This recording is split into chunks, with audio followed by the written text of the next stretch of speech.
మాది విశాఖపట్నం గ్రామం. ఈ గ్రామంలో మరి నిన్న రాత్రి గుర్తు తెలియనటువంటి వ్యక్తులు వచ్చి మరి అపర భగీరథుడిగా పేరు పొందినటువంటి కాటన్ దొర విగ్రహాన్ని కాటన్ జయంతి రోజునే అంటే నిన్నే రాత్రి 12 గంటల సమయంలో మరి వచ్చి విగ్రహాన్ని పగలగొట్టి ధ్వంసం చేసి వెళ్ళిపోయారు.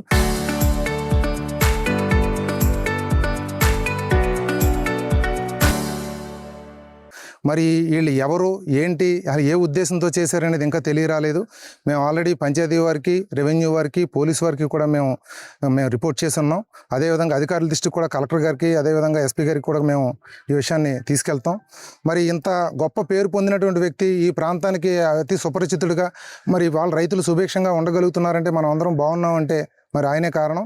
అటువంటి మహోన్నతమైన వ్యక్తిని మరి ఈ విధంగా ధ్వంసం చేయాలనే దుర్మార్గపు ఆలోచన మరి వాళ్ళకి రావడం, అటువంటి వారు ఎంతటి వారైనా ఎవరైనా వాళ్ళని కఠినంగా శిక్షించాలని మేము తెలియజేస్తున్నాం.